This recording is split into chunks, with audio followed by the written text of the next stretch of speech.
Hyvää päivää ja tervetuloa vähän tämmöisen erilaisen videon tällä kertaa ihan livenä. Tai no ei nyt livenä, mutta siis ettei nyt oo pelikuvaa. Mutta unboxingia vaan mikä se nyt onkaan, elikkä uusi tietokone siis tuli, tilasin syystä, että vanha tietokone on täällä. Se on tuollainen, se on vanhassa toimisto tietokoneen kotelossa, koska tein itse ja säästin aikanaan 2011. Ja siinä alkaa vähän tehot loppua, ja niin kuin tossa nyt näkyy, että siitä puuttuu tuo sivukansi kanssa ihan vaan siitä syystä, että se ei kuumene liikaa. Niin tilasin nyt uuden tietokoneen ja ajattelin nyt sitten ehkä taas hetkeksi aikaa virvoittaa tätä tämmöstä pelaamista ja videoiden laittamista, kun se nyt on jäänyt kesäaikana varsinkin vähälle. Osiltaan siksi, että on ollut töissä, osaltaan siksi, että ei oo vaan jaksanut, pitäisikö tuosta sitä pois. Laskutustiedot ja muut, en raatele sitä kahtia kappaleeksi. Tuonne. Sitten kiskataan tuolla. No näitä hirveästi ikinä kahtonut, niin mä oikein mitä näissä pitää höpöttää, mutta kävästään tän nopeasti vaan lähes. Tän on pikaohje, kuinka kätevää. Jos tulee pois. Mikä haaveria. Tarkasta pakkasasialta, kuulis. Ei tossa.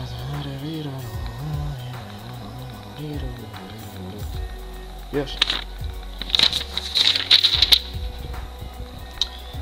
Huono ja hyvä. No mä näihin perheen kohtaisesti saan tämän ulos. Virtajohto näkyy olevan siinä. Se menee tuonne tässä. Ei nyt paljon hirveästi heitellä asioita. Mitäs täällä on? Täällä on ohjekirja. Noita ilmeisesti noita telakka systeemeitä ja muuta pientä. Kaikkea kivaa. Se ehkä selviää taas myöhemmin. Ja sitten on itse tuo. Vielä niin, Jimsiltä ostin semmosen assembly-koneen, minkä lie. Mitähän mä saan sen täältä ulos?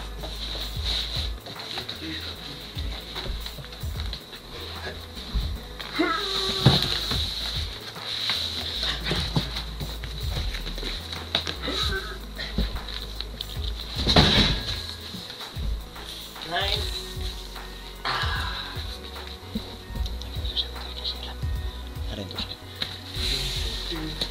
Jimsiltä assembly-koneen, koska en jaksa tällä kertaa, tai en edelliselläkään kerran juuri perehtynyt asiaan sen enempää, että käskut serkkuun saamaan osat ja koko koneen itse. Et sitten kaverilta kyselin kovasti ja se suostui, että todella tämmönen on.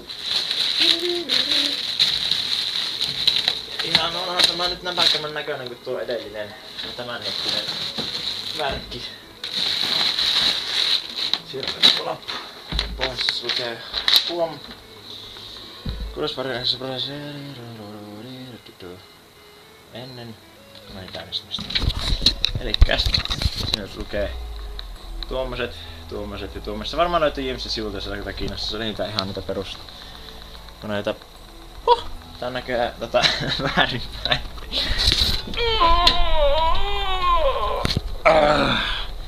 No niin, nyt näyttää paremmalta.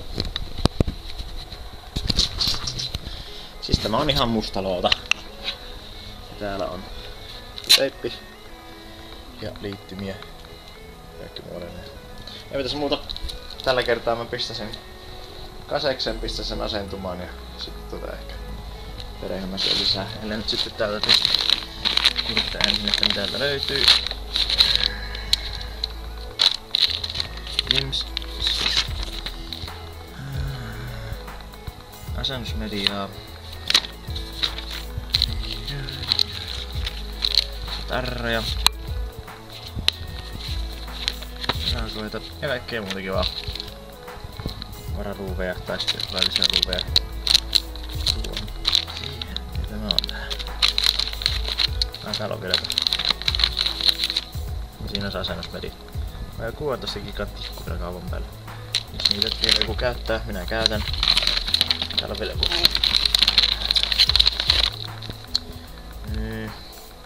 Onko se pikkuista ruuvia?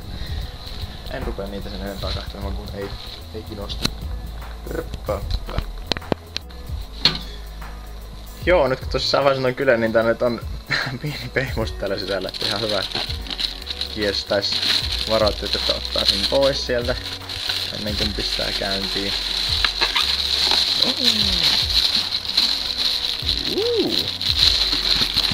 Siinä on pehmus. Ja tämmönen se on sisältä. Jos nää nyt sanoo kenellekään mitään.